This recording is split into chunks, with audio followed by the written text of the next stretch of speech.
Hello everyone. इस video में हम लोग डिस्कस करेंगे सुज़लॉन एनर्जी के स्टॉक के बारे में। ये शायद इंडिया का one of the most popular stock है, if not the most popular stock. बहुत सारे रिटेल इन्वेस्टर्स इस स्टॉक को अपने सीने से लगा के बैठते हैं और सोचते हैं कि यही स्टॉक है जो हमको पैसा बना के देगा। तो हम इस वीडियो में बहुत ही डिटेल में इस स्टॉक का फंडामेंटल और टेक्निकल एनालिसिस करेंगे और देखेंगे क्या ये स्टॉक सच में पैसा बना सकता है कि नहीं। हमने कुछ दिन पहले हमारे चैनल में रिलायंस पावर का एनालिसिस किया था।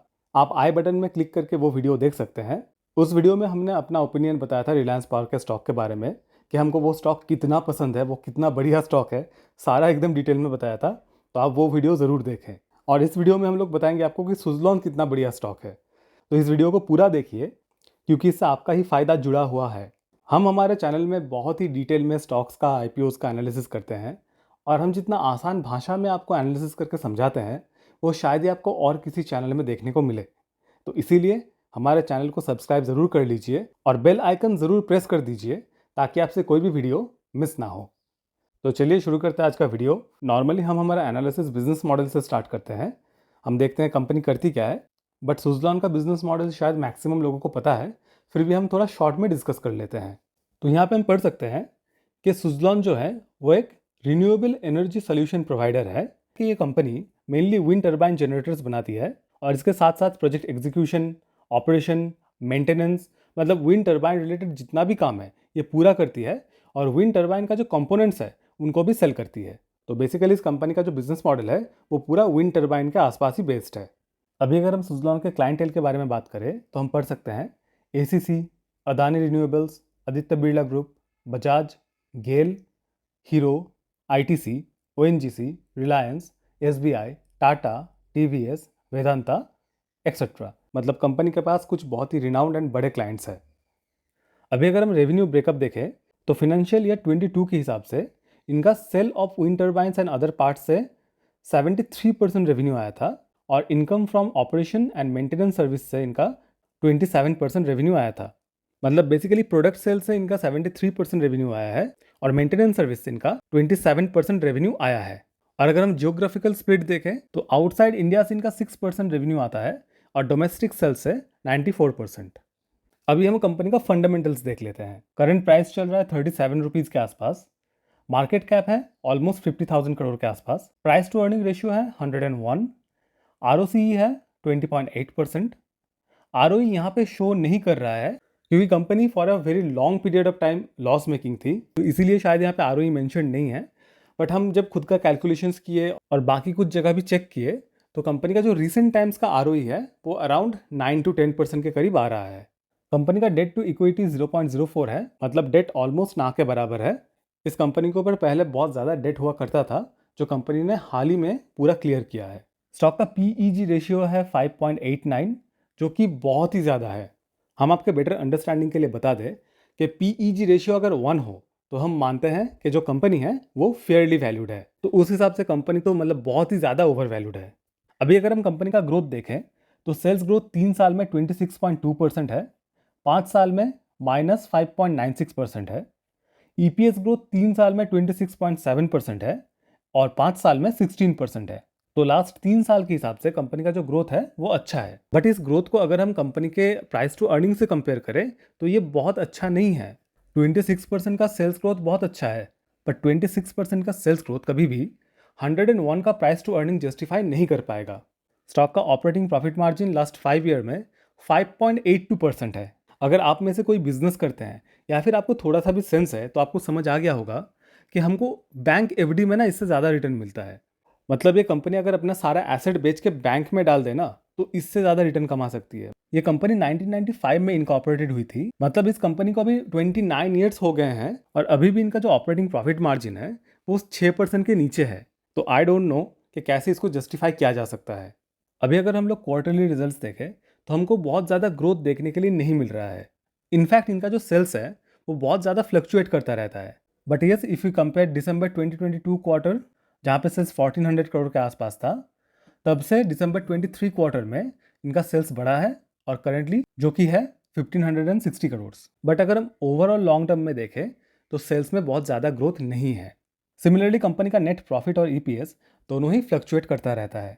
अभी अगर हम कंपनी का ईयरली रिजल्ट्स देखें तो सेल्स ग्रोथ लास्ट 3 साल से कुछ नहीं है। और जो इस कंपनी को टर्न अराउंड कंपनी मानते हैं ना कि कंपनी ने पूरा डेट चुका दिया है, अभी तो कंपनी का टर्न अराउंड हो गया है, तो आप लोगों को देखना चाहिए कि एक टाइम पे कंपनी का रेवेन्यू 20,000 करोड़ के आसपास होता था, जो अभी 6,000 करोड़ के आसपास हो रहा है। तो ये आप लोग हमको कमेंट्स में बताइएगा कि इस कंपनी को हम ट्रूली एक टर्न अराउंड कंपनी मान सकते हैं कि नहीं। कंपनी का नेट प्रॉफिट एंड ईपीएस दोनों ही बहुत ज़्यादा फ्लक्चुएट करता रहता है। फिनेंशियल ईयर 23 में हमको नेट प्रॉफिट और ईपीएस दोनों ही बहुत ज़्यादा देखने के लिए मिल रहा है compare to other years, but इसमें मोस्टली कंट्रीब्यूशन था यहाँ पे अदर इनकम का। तो कंपनी का जो प्रॉफिट आया था वो ऑपरेशन से नहीं आया था, वो अदर इनकम से आया था। तो इसीलिए इसके बेसिस पे आप कंपनी का जो रिजल्ट्स है उसको जज मत कीजिएगा। अभी अगर हम कंपनी का कंपाउंडेड ग्रोथ देखें तो 10 साल में सेल्स ग्रोथ है -11%, प्रॉफिट ग्रोथ है 7% एंड स्टॉक प्राइस CAGR है 15%। 5 साल में सेल्स ग्रोथ है -6%, प्रॉफिट ग्रोथ है 17% एंड स्टॉक प्राइस CAGR है 44%।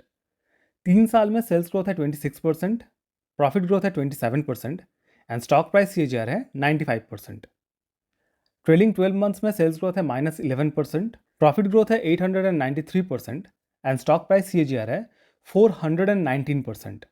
तो हम कोई भी साल का डेटा उठा के देख ले, कंपनी का जो स्टॉक प्राइस है वो एक्सट्रीमली ओवर वैल्यूड है कंपेयर टू इस ग्रोथ। वैसे हम यहाँ पे एक डिस्क्लेमर दे रहे हैं कि ट्रेलिंग 12 मंथ में जो प्रॉफिट परसेंटेज यहाँ पे दिखा रहा है, हम इसको वेरीफाई नहीं कर सके हैं अभी तक।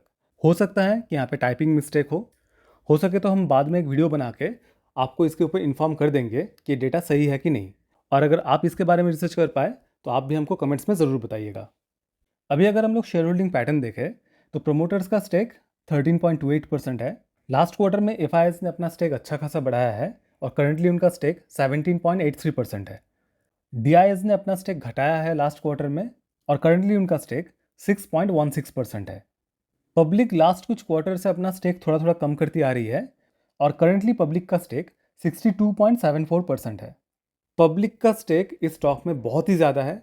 जैसा कि हम वीडियो के स्टार्टिंग में भी बोले कि इंडियन रिटेल इन्वेस्टर्स इस स्टॉक को सीने से लगा के बैठे हैं और हम रिटेलर्स ही स्टॉक को चला रहे हैं एक्चुअली। या फिर ये भी हो सकता है कि ऑपरेटर्स हम रिटेलर्स के थ्रू ये स्टॉक को चला रहे हैं। अगर हम नंबर ऑफ शेयर होल्डर्स देखें तो लास्ट 3 साल में number of share holders almost triple हो चुके हैं, which is not a good thing. अगर हम इस स्टॉक का टेक्निकल चार्ट देखें तो डेली टाइम फ्रेम में हमको ये पैरेलल चैनल बनते हुए दिख सकता है, जिसका एक्चुअली ब्रेकआउट भी आ चुका है और इस चैनल के हिसाब से स्टॉक का टारगेट प्राइस निकल के आ रहा है 28 रुपीज़ के आसपास। क्या ये स्टॉक प्राइस इतना नीचे आ सकता है, ये हम वीडियो में बाद में डिस्कस करेंगे। और यहाँ पे अगर हम वीकली चार्ट देखें तो यहाँ पे ज़्यादा कुछ तो देखने के लिए नहीं मिल रहा है, बट यस, अगर आप में से कोई टेक्निकल चार्ट्स थोड़ा फॉलो करते हैं तो आपको भी समझ आ गया होगा कि यहाँ पे एक चार्ट पैटर्न बन सकता है, that is head and shoulder. अगर स्टॉक प्राइस करंट लेवल से ऊपर की तरफ जाके अराउंड 44 रुपीज़ के आसपास फिर से कोई बियरिश पैटर्न बना के नीचे की तरफ आती है तो हमको स्टॉक प्राइस ऑलमोस्ट 8 रुपए के करीब आता हुआ दिख सकता है। क्या ये स्टॉक यहाँ से इतना नीचे आ सकता है 37 रुपीज़ से ऑलमोस्ट 8 रुपीज़ तक? इसके बारे में भी हम वीडियो में थोड़ी देर बाद ही बात करेंगे। हमें करंटली कोई भी फंड हाउस का रिपोर्ट एक्टिव नहीं मिला इस स्टॉक के ऊपर। अगर आप लोगों को किसी भी फंड हाउस का कोई भी बाय या सेल रिकमेंडेशन देखने के लिए मिलता है तो हमको कमेंट्स में ज़रूर बताइएगा।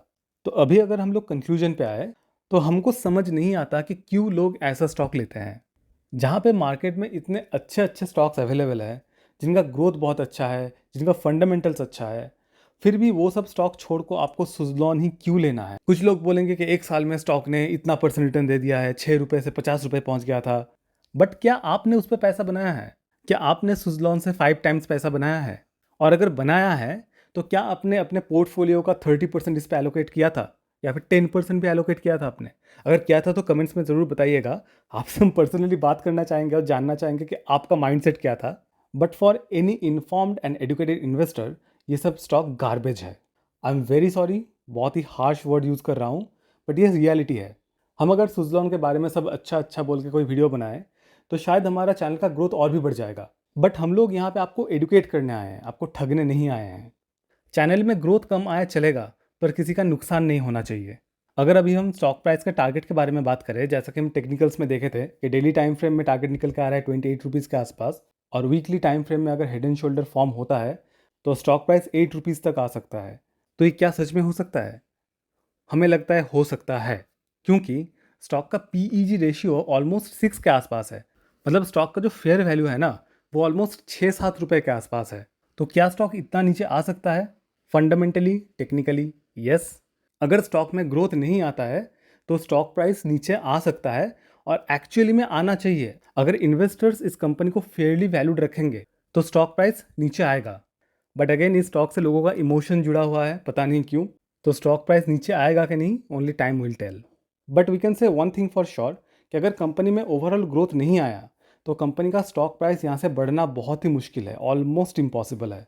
यहाँ पे हम एक डिस्क्लेमर देना चाहेंगे कि हम लोग सेबी रजिस्टर्ड नहीं हैं, तो हमारा बात मान के आप कोई भी स्टॉक बाइंग या सेलिंग डिसीजन मत लीजिएगा।